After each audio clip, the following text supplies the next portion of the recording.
Hello, this is Ed in San Diego, and welcome. We're going to begin in just a moment with Ron Cooper on the topic of invisible work or invisible labor. What does that mean? Stay tuned. This is going to be very interesting. Thank you.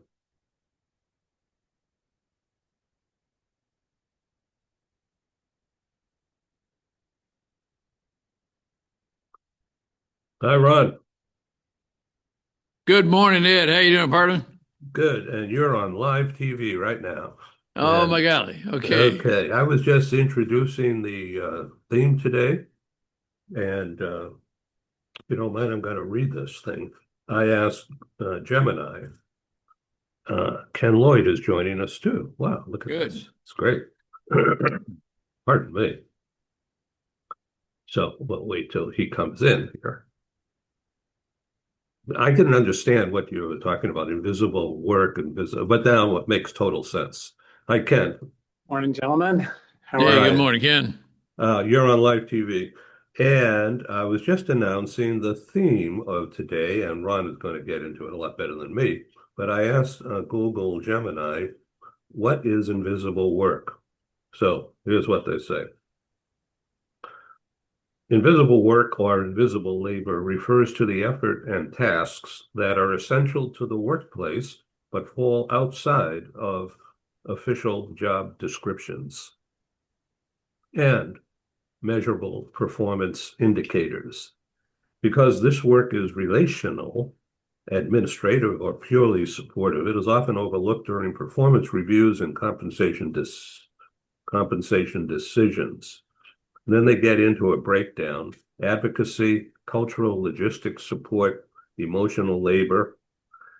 And they ask a question: how does it lead to lack of appreciation? Ron Cooper, you're the expert here. I'm not going to Well, read this thing. We'll refer back to it, but it's the personal touch that we need here, not a computer.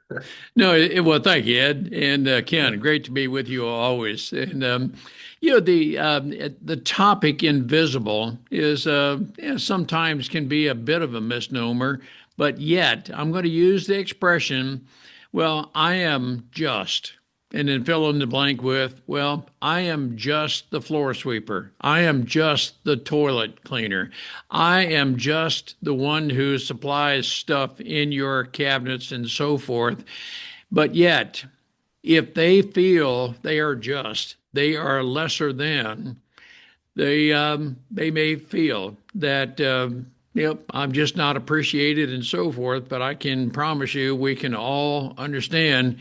Well, if the windows aren't clean, if the toilet's dirty, if the water is not drinkable, if the mirrors aren't cleaned and so forth, yes, we're all going to be impacted by that. So, do I as a leader treat everyone as a valued team member? Or do I treat you as, well, I am just? And that's a lot of what this is about. Do we value everybody? Literally, everybody's a part of the team. And there are some leaders who tend to stratify people that, well, if you're part of the first team, you're here. But if you're the administrative assistant, well, you're a little bit below her, and so forth and so on. If we stratify people like that, over a period of time, people will feel lesser a part of the team. And sometimes our recognition, and of course, Dr. Ken Lloyd is the master at this, are we including people daily? Are we letting people know that they are a valued part of the team, and where a person's performance can be enhanced by, okay, additional training and so forth? Yeah, let's work together as a team. So, kind of a very broad answer, Ed, but that is my perception of what this topic of being invisible incorporates. And of course, if these people feel they are just, then the impact of that is the feelings are they feel undervalued, they will be disengaged, and that's what ends up happening. that, yep, I'll just show up. I'll stay silent at my desk or wherever it is, and I'll do whatever I have to do. But I'll be a minimum performer. That's frequently the way things happen. It's just the nature in people. But if you make me feel that I'm a genuine part of the team, wow. Yep, I have a valuable function here. I know it, you know it, we know it. I'm going to give you my very best, and I certainly hope to work my way to another position other than whatever I'm in. But every position is valuable. That's what we're about. But it's not only the position, but it's people are valuable. Ed, that's really what I'm referring to. And in your days in the past, when you were a New York Times syndicated columnist, as a help column, did anyone write to you about that? Did anyone write to me about Being invisible? invisible work that they were doing? Not specifically in that language. Certainly the kinds of issues that Ron has mentioned. And employees are very sensitive to that, particularly when they're at arguably lower level positions in the company and treated as such. These are not lower level people in any way. Different jobs, working on their way up.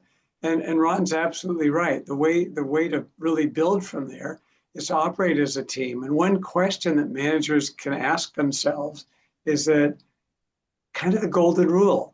Am I managing the way I would like to be, in quotes, managed? Am I being led the way I would like to be led?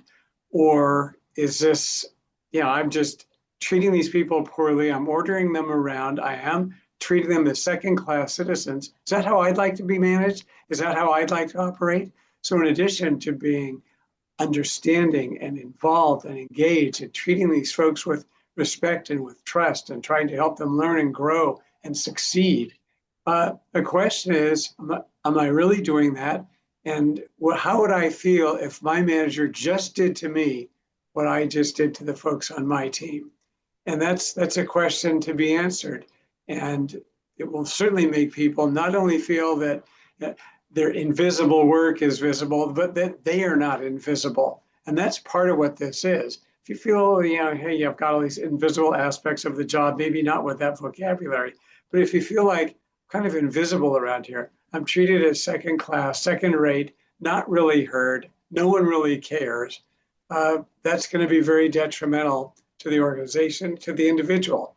And that person is likely to try to leave and go somewhere where his or her needs are better met.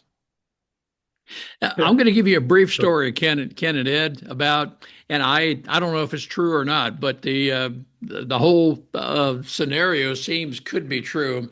It involves high school girls who put lipstick on the bathroom mirror.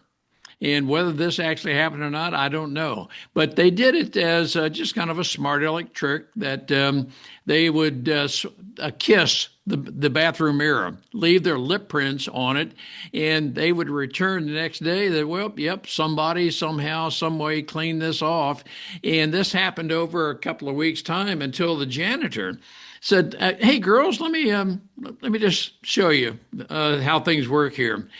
The way I get the lipstick off the mirrors is I get water out of the toilet and I spray it on the mirror and I clean it off that way.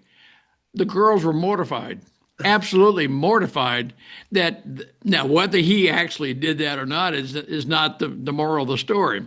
But I janitor just want you to know how I am taking care of you, because I know you expect a clean mirror, and when I see lip prints, this is how I take it off.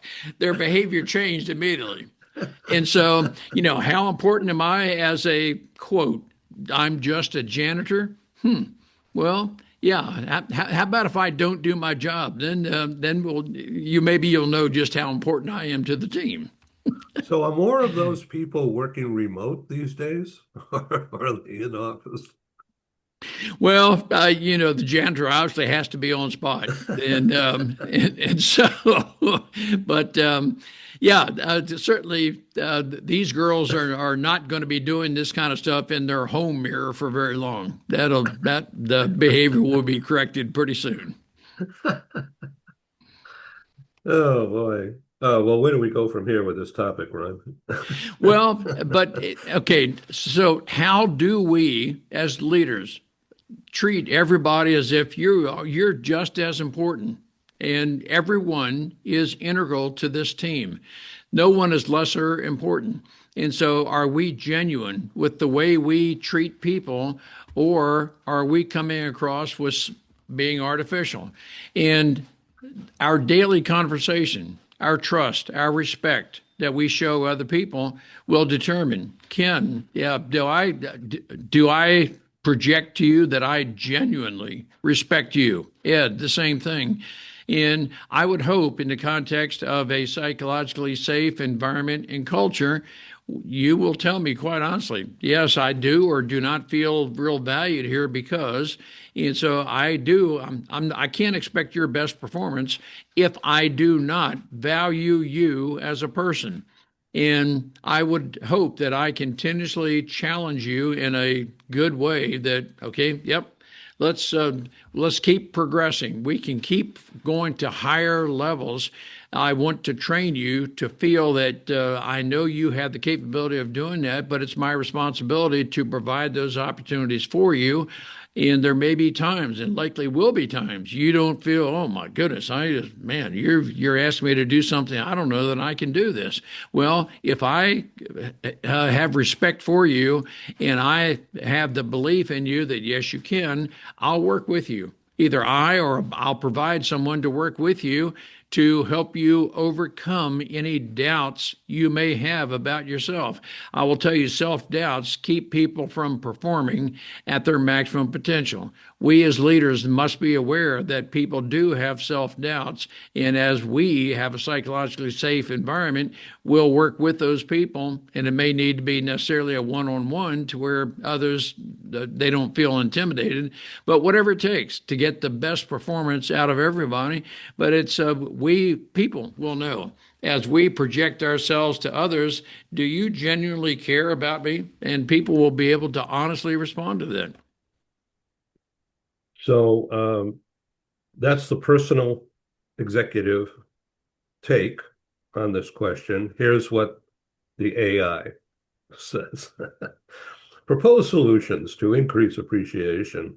To combat the negative effects of invisible work, organizations should focus on making this labor visible and compensated. Formalize recognition.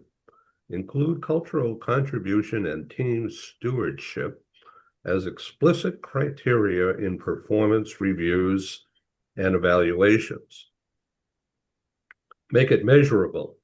Implement systems like peer-to-peer recognition of unsung hero awards.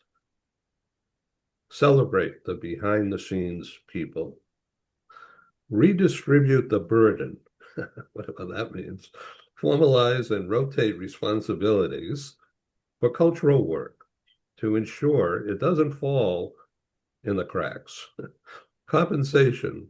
Reflect cultural stewardship and compensation to show that this work is truly valued by the company. That's sort of what you just said.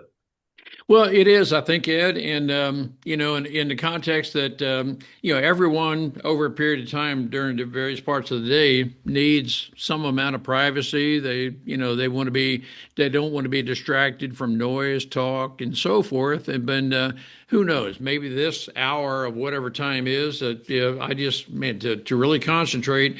I just need to have dedicated time to that. Now, when it's lunchtime.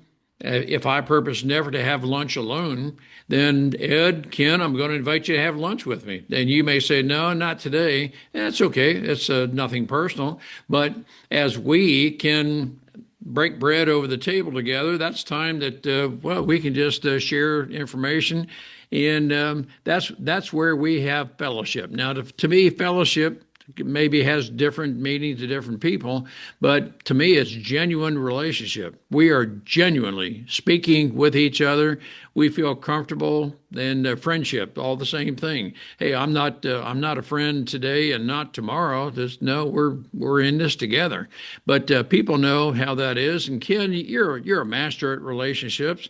This is right in the heart of what your sweet spot is. Yeah, Okay, I think Ken. what you're really talking about is the genuine aspect of all of this. We've all seen and been in organizations where all of this is verbalized, and they are very articulate into saying how interested they are in the employees and building the team and building the staff and developing people. And when it really comes down to day-to-day behavior, it's not there. And we have a psychologically safe environment on paper, and we talk about it in our meetings, but in our operations and in our actions, it's not there at all. And the key thing is, number one, to understand, not to totally live by what you just pulled off of Gemini, but to take some of that and listen to it, shape it so it fits your organization, but then apply it. And it's a very different step to take. And when you apply it, it's known, it's recognized, it's understood, and that the leaders of this company are not just talking. This is the real deal. In the company where I used to work, we hired an individual as an HR coordinator and promised her, look, this is an organization which you can really grow and advance if you want to do it. Long story short, some years later, that coordinator was a director of HR and diversity for the company. So it's easy to say, hey, we value people, we listen, we want to promote you. Do it. Show it in your behavior, in your actions. We can all say, yeah, we listen to others. And then that often gets said by people who never stop talking. Well, how can you do that? Okay.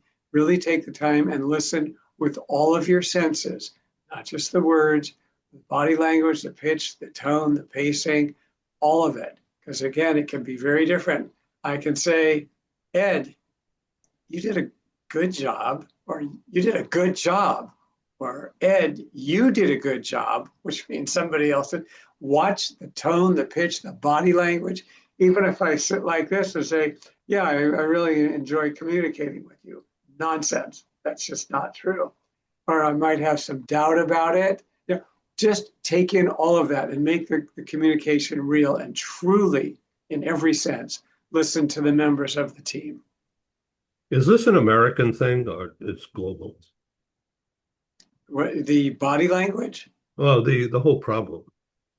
Oh, the problem, yes. And as we know, and you know from international work, that there are cultural differences in communicating, not just the language barrier, but in some cultures, it's very impolite to stare at people and look at them in the eye, you know. And then others will say, well, if you don't look someone in the eye, you're not being honest. It's being sensitive to the other individuals and what their needs and interests and style might be, and going from there.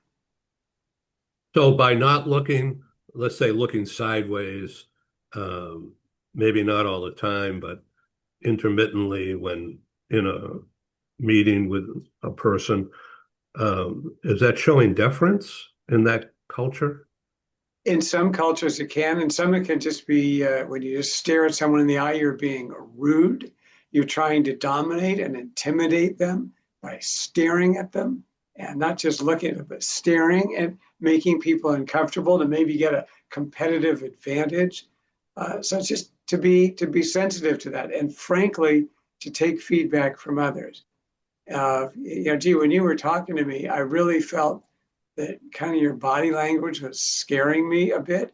You were talking louder than necessary. You were staring at me like I did something wrong, and that type of thing. But to accept feedback from others as well, and to create an environment in which they can give it to you. And that's another piece of this. Right. Yeah, Ken is right on. I am a believer that we function best when we have genuine relationships. Now, what constitutes a genuine relationship is cultural. That I am aware of some cultures, and I just as eye contact. That yes, if I stare too long at one person, they could be intimidated. So I need to be aware. That's a very appropriate term. I need to be aware of any cultural differences, nuances, and so forth, such that I am willing to adapt to a culture, because my ultimate objective is, my purpose is to have a very functional, genuine relationship. The way I do it in the United States may necessarily be different than the way I do it in Bangladesh and in various countries, just to name a country. But I do want to be appropriately aware of the culture, because, one more time, we function best when we have genuine relationships. And so, am I a personable person? That's going to be individual to individual, but am I willing to adapt to myself to another person to be hopefully culturally acceptable to them? And I'm not speaking in any way of being subservient to them, but I am speaking of a way to be genuinely, relationally on the same team with each other. That's what I'm talking about. But I do think it's a lot of what Ken was saying. It's being aware of, and do I want to be aware of the body languages? Yes, everything that goes into developing relationships and perceptions of communication. Talk about stories and cultures. I remember reading there was a mining company, I believe it was in Canada, that wanted to do something really nice for the miners. These people are working in the mines during the day. So they spent a ton of money and put in showers. Okay. Employees wouldn't use them. What happened? So here, after doing this and spending all that money, they asked the employees, why isn't anyone taking a shower after work? You come out, got all that coal into your pores of your face and all over your hands and body.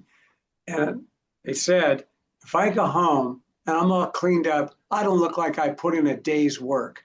I don't want to be out that way. I don't want to go home looking like that. And it's a cultural factor. And you can't impose your culture on your team.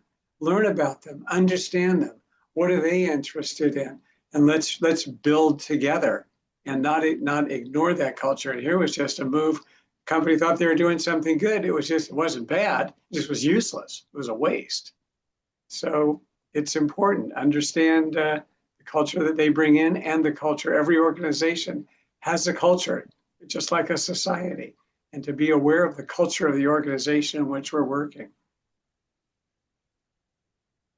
I'm almost speechless here because I'm not an HR and I'm not a people manager, really. So, Ron, what is your personal take on this topic? And is it, how does Gen Z feel about that? I would think they may be more introverted because they're always doing a computer thing or something, rather than be expressive. But I don't want to live by that generality. Or am I wrong on this? Well, and I'm not in a position to tell you you're wrong, but I will tell you a perception from some Gen Z people with whom I've interacted, some that I've read about. They want to be recognized. They want to be acknowledged for who they are. They do value relationships. Now, we were invented long before cell phones and so forth. And as we recognize them for the talent they have, we can certainly learn from them different traits and so forth. And so their form of communication in part is, cell phone. They were raised that way. But the Gen Zs with whom I've been associated, who largely share the same values. Yeah, we Gen Z, value communicating effectively with baby boomers. We can learn from each other. And so, there's some nuances and differences and so forth, but I think one of those values that, from my perception, rarely changes is we value relationships. Now, the way it may be defined is, maybe slightly different, but as long as we can communicate well with each other, as long as I know we respect each other, that's what people want in a relationship. And so it's a matter of adapting to each other. But I think some of those values never change. It doesn't matter how many generations we go through. Ron, are you okay with me bringing in Gemini into this? Oh, yeah, of course I'm fine. Okay, good. I want feedback. I'm never invisible myself, but well, I thank you very much for being on the show. Okay, where do we go from here? What should we talk about? Let's see. Um, let's. I don't want to talk about politics really, but I do. I mean, there's stuff going on in Washington, and with the Supreme Court now changing the Voting Rights Acts and Louisiana canceling elections. I mean, what's to make of this? What's happening here? Well, I'm going to just interject right here, and I've made the comment before that if we're looking for reasons to dislike, maybe even hate, if we're looking for reasons to seek retribution because of whatever, yeah, we'll find it. There's no doubt in my mind we'll find it. And there will be different rulings and so forth. I mean, right now, rhetoric, rhetoric, rhetoric. Boy, there's some people who feel free. They say whatever they want to say. And one of the values that I radically espouse is I will never consciously denigrate anybody's character. Never. I will never consciously do that. And that is a value that I uphold, and I would hope that others within my sphere of influence would honor that value. And so, in the context of differences which could lead to, in a retribution form, hate, I would hope that we would recognize the possibility that we could evolve into that. And I'll do everything I can to avoid getting to that point. I'll do whatever I can to ensure that we instill the values. And just as Ken was saying earlier, that's just a plaque on the wall. No, it is a value that is instilled in me, and I will take action. And by action, I don't mean that I'm going to seek retribution. No, I'm going to do whatever I can to ensure that our values within my family, my company, are upheld. And should others within my sphere of influence say, nope, I will never uphold that value, then we may have to have a discussion whether you continue in the company. Of course, as a biological family member, you're always going to be that way.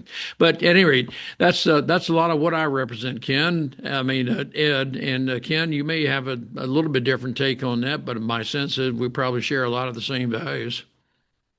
Okay. I'll just say ditto. How's that? Yeah, But well, go ahead. yeah, I do like to watch news, but I'm going to be careful about how I process information. That yeah, I'm disconcerted with different things, but okay, life goes on. So how am I going to live within whatever the ruling party has made? And so we've got to move on.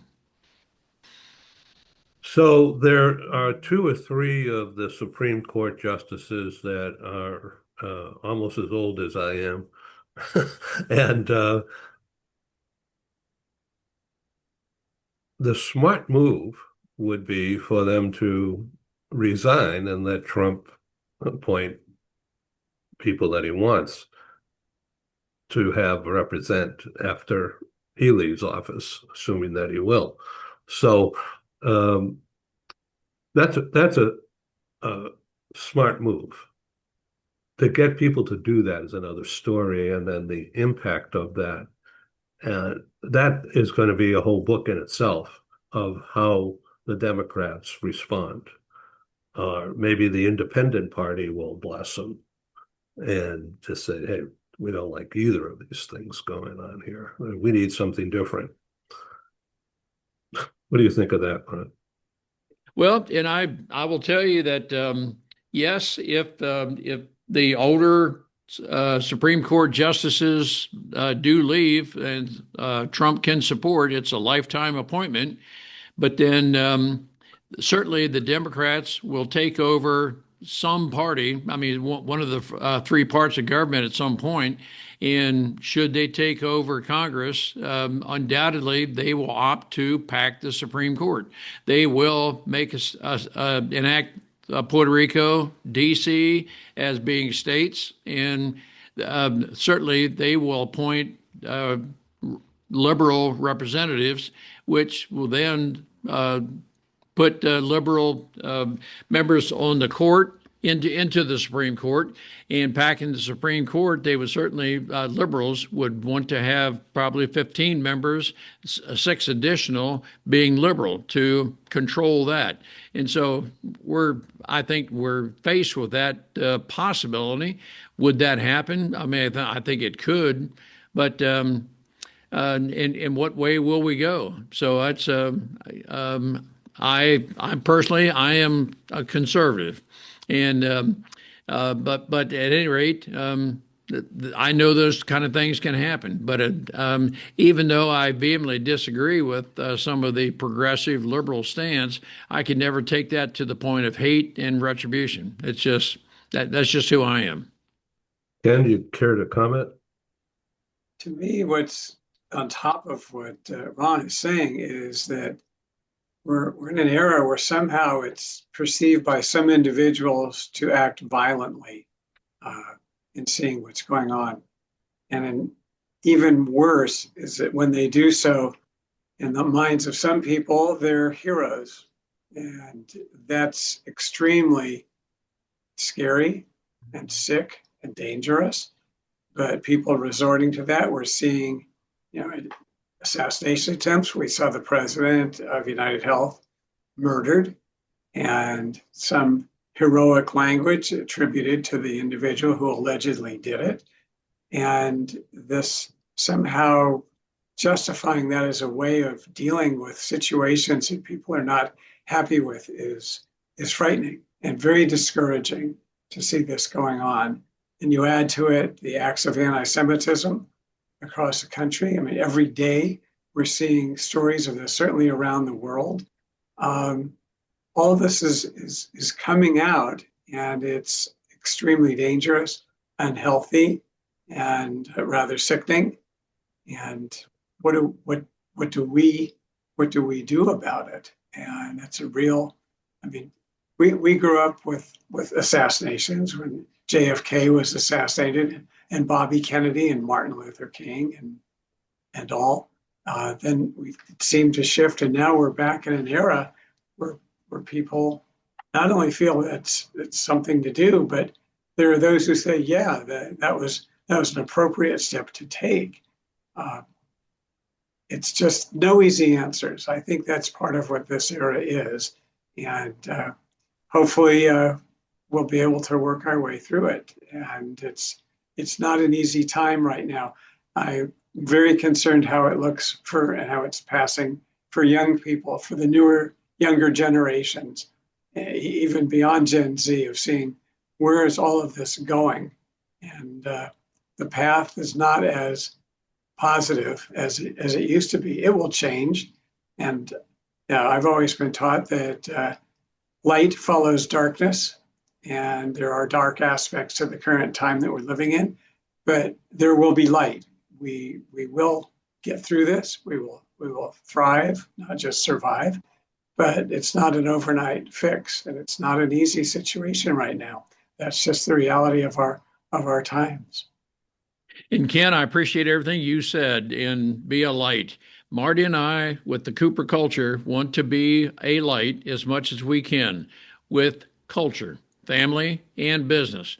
And as we help people become aware of, can we do what we can, even if we only affect one person? And again, that's somewhat in light of or in concert with the invisible aspect of employment we're talking about. But even if I only affect one person, at least I've done something positive.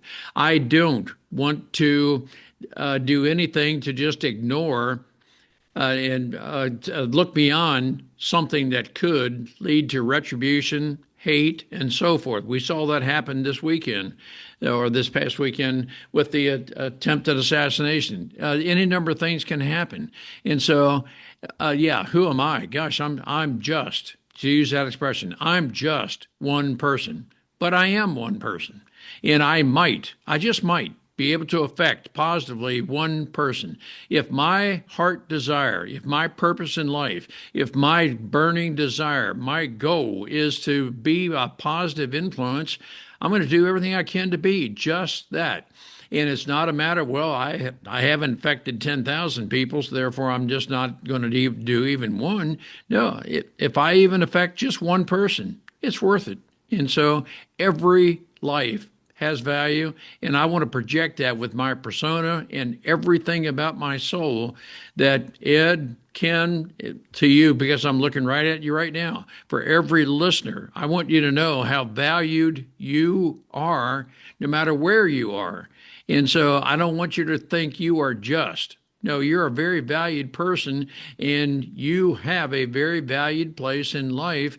And everything, Ed, reflects as what you're saying, that there is just a period of our life. There is a geopolitical part of this that, yep, I just so disagree with whatever decision's been made, whatever party is in place, whatever person is speaking, that, man, I tell you what, you've just angered me to the point where I'm going to do whatever I think I have to do.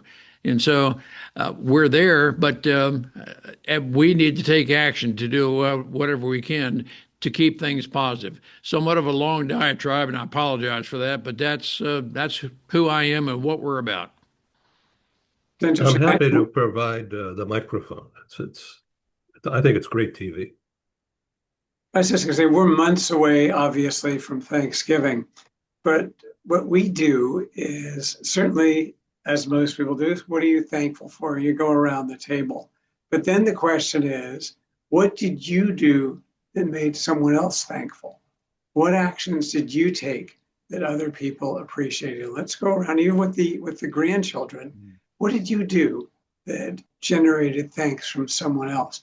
Literally, in the news today, I was reading about a young man who saw an elderly, infirm woman walking across the street. The signal changed, and she was not going to get out of the intersection in time. This individual walked into the street, into the intersection, and walked her all the way across the street. Well, this captured a lot of attention, and people started saying, oh my goodness, what a wonderful young man, what a thing to do. What can we give him? And they were offering him gifts and money and presents. He said, no, I don't want anything. I just wanted to do this. It was the right thing to do. I don't need to be rewarded. That kind of behavior, doing goodness, acts of kindness, because they are the right thing to do, is all that this person needed. And there are lessons in there for everybody. I was very glad to see that, along with all the other news that pops up when I'm reading it. Oh, this is a really nice, uplifting story that has a good message for people in organizations and beyond, of acts of kindness. They're very important, particularly in these times where someone goes, gee, that was really nice. So a question to ask ourselves each day is, what did we do that really demonstrated kindness for others? And not because we're going to get paid for it or get attention for it or anything, just for the sake of doing something that's right, just good, ethical, and helpful. And Ken, in light of that, as our persona, our values are such that, yes, I will do right. I do not have to be rewarded. I'm willing to give, even if I don't receive. I'm willing to do that. I don't feel like I'm a doormat, that I'm giving and never receiving. No, I feel like I'm giving. Gratitude is the right value, the right thing to do at this point. I do not have to be rewarded for that. As we can genuinely reflect that in our persona, other people will see that. That's just, I get gratitude from helping other people, advancing, elevating, whatever term we want to use. I get gratitude. I am fulfilled when I do that. I don't need to be recognized, have other people recognize me and reward me for what I just did. I'm internally gratified. And that, Ken, I think that's everything of what you're saying. That's absolutely the way to create a great culture within the organization. Goes right into what you're talking about. And frankly, it's a Cooper culture. And that's really what it is. And it's genuine. You talk about Gen Z, they want authenticity, among other things, among a lot of other things, but they want authenticity. Don't just go through the motions. And certainly they want to have opportunities to learn, to advance, to grow, to have time for themselves, to have some balance in their lives, have some interest in their mental health, aspects like that. And this is understanding people as individuals, not coming in with stereotypes and being genuine about it and not just talking the talk. No, you're So do right you on. remember? Yep, So we're all in the same age bracket. In June, I'm going to be 81. But the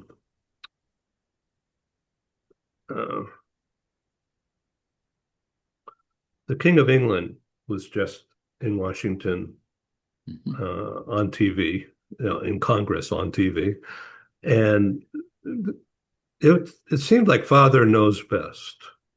That old TV show that we grew up with, and he's using humor in a really classy English aristocracy way to talk to President Trump and Congress. But audience of one is my take was about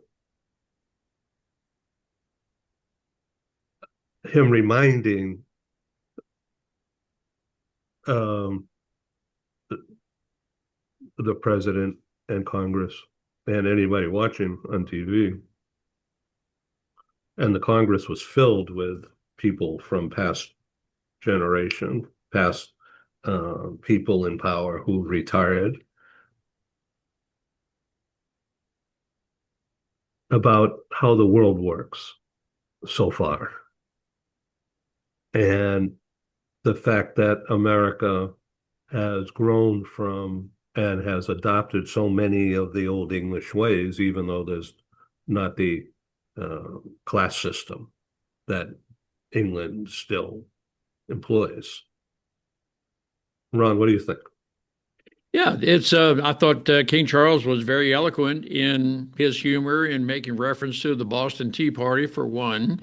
And yes, we've gained our freedom from England, and for various the reasons that we did, but we are still allies, England and the United States, and so we will continue to be that way. And that was the everything about the Sunday dinner was very elegant and very upbeat, and I don't think there's anything pretentious about it. I think that was very genuine. Yes, we have differences between our nations, and we can talk about tariff and so forth, but I think King Charles was saying that well, that is not going to divide us as allied nations. That is my perception. Yeah.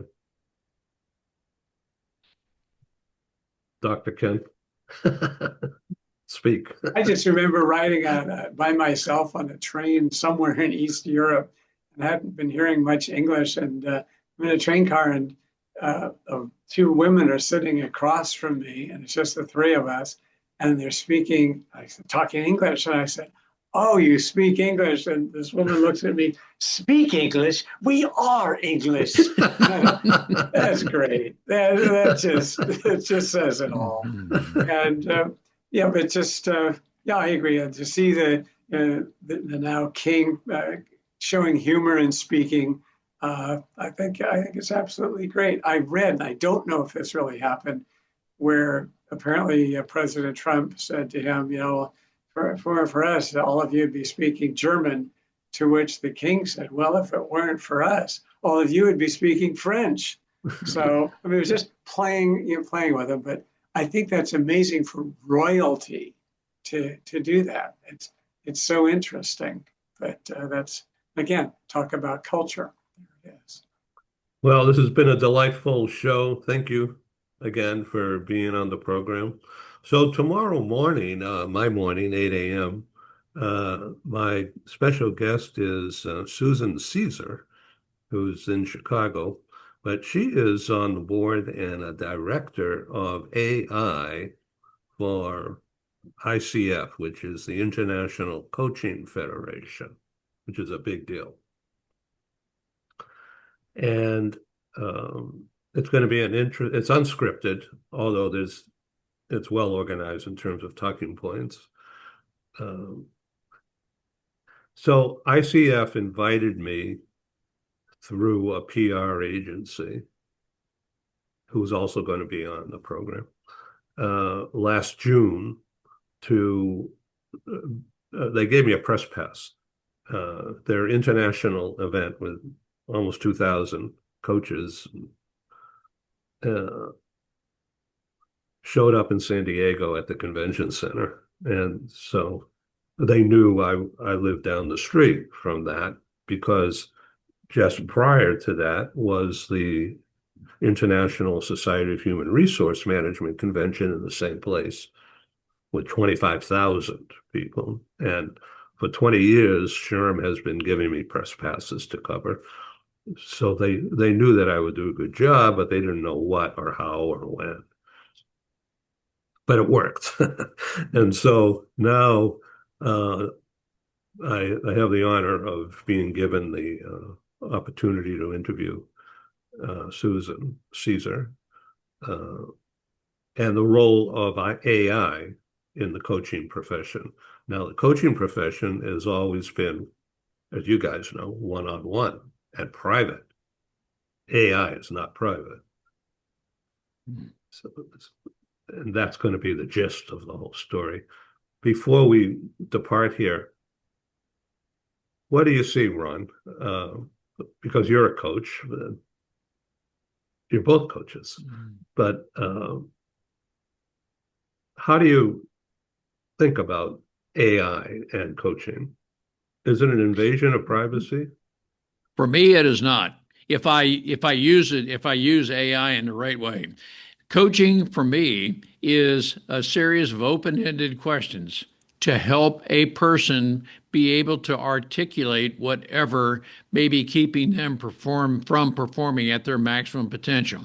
Now, if I may not be able to think of the best question at the moment to ask this person, but AI can help me think of that. Again, I'm going to tell anybody, I don't think AI will ever replace the human brain. There's no better thinking brain than the human brain.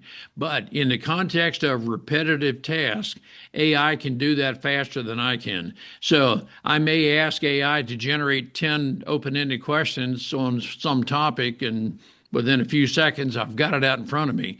Okay, now I'll select from the 10 answers that I have in front of me, what do I think is the best approach to use to the coaching that in the personal aspect that I'm employing to coach this person. That's how I employ AI, but AI will never replace me nor can. That's my personal opinion.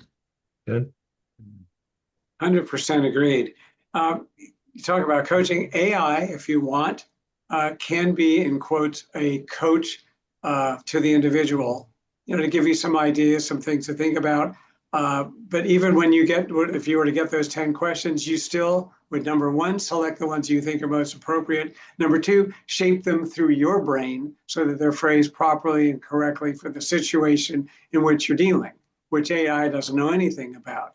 To turn work totally over to AI that calls for a lot of human analysis and all sorts of emotional interactions and all is a mistake.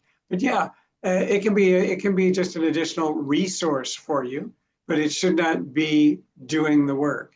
AI should not be providing coaching, or a person would create their own, if you will, artificial intelligence friend that will then give advice, because that can get very dangerous very easily. They provide a lot of positive feedback, how wonderful you are. Yes, you deserve more. This isn't fair to you. It can take people who don't really have much life experience down a very dangerous path that a professional coach, trainer, psychologist, psychiatrist would never do. And I agree with Ron. When we get to higher level intellectual kinds of tasks, AI can help. No doubt about it. It's going to help and can save a lot of time.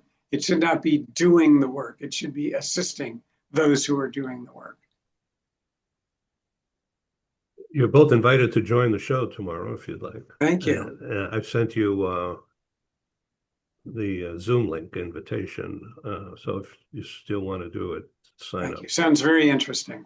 Yes, it does. Starts at 8 a.m.